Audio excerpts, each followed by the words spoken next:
Bien-aimé cher Père, dans la perspective continuelle de notre méditation, la liturgie de ce jour nous propose comme nourriture spirituelle l'épisode de la guérison du fils d'un fonctionnaire royal. Il s'agit là du deuxième signe opéré par Jésus à Cana de Galilée, signe à travers lequel il a commencé à mettre ses empreintes, à marquer ses empreintes pour que sa renommée aille de loin. Il s'est de remarquer que dès le début de cet évangile, il est souligné la présence d'un certain nombre de personnes, offrant à Jésus un accueil très chaleureux, une hospitalité remarquable, parce qu'ils ont été témoins de son premier miracle qu'il a eu à opérer à Cana. Dans ce même élan, le fonctionnaire royal accourt vers Jésus. Ce fonctionnaire est dans une situation d'impasse, c'est-à-dire face à la mort de son fils qu'il aime tant. Ne pouvant pas compter sur lui-même, il se fait humble. Il se sent obligé de recourir à Jésus, en qui il croit trouver la solution pour sauver son fils. La réaction spontanée de Jésus, qui est comme un reproche à l'endroit de ce fonctionnaire royal, ne le moleste pas du tout.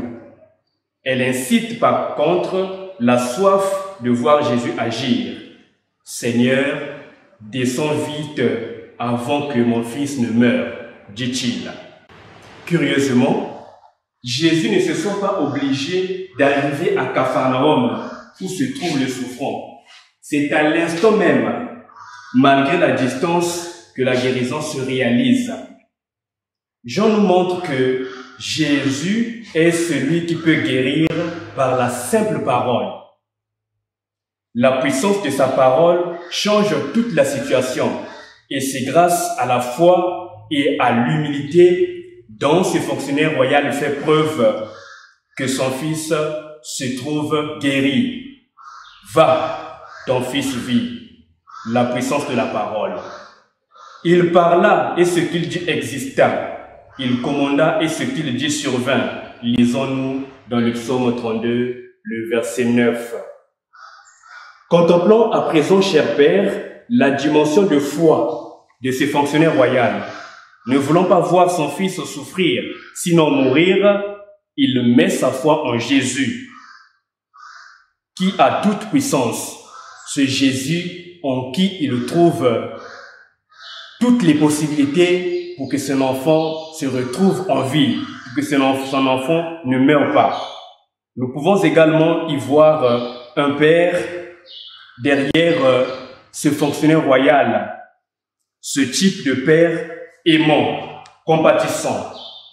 Nous pouvons y voir alors notre Père du ciel, qui n'a qu'un seul désir, que tous ses enfants retrouvent la véritable vie dans le Fils bien-aimé, le Rédempteur du monde. Nous pouvons également y voir un proche, imbu d'amour pour les autres et intercède en leur faveur avec une foi enracinée, une foi fondée.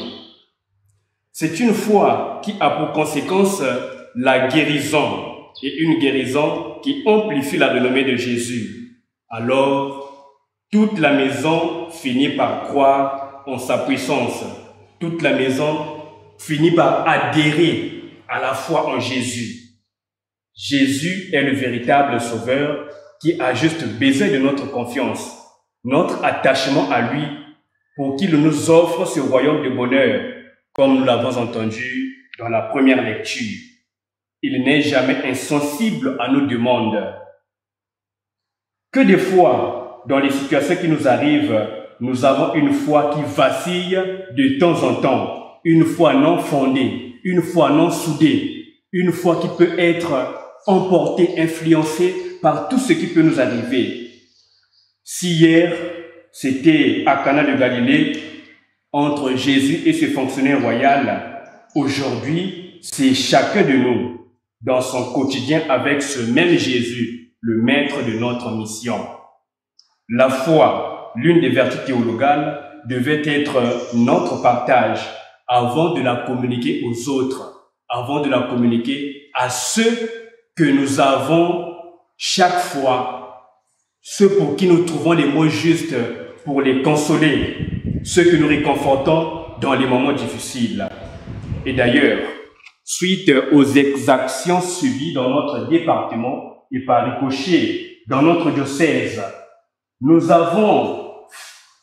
voulons faire face à cette situation à travers toutes les initiatives prises, tous les projets mis en place, ainsi que toute la détermination possible que le diocèse organise.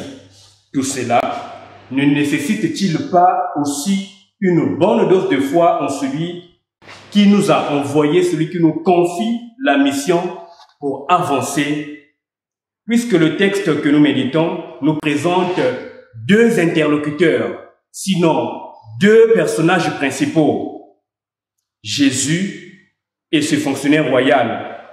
Chacun de nous peut alors voir en ce fonctionnaire sa propre personne.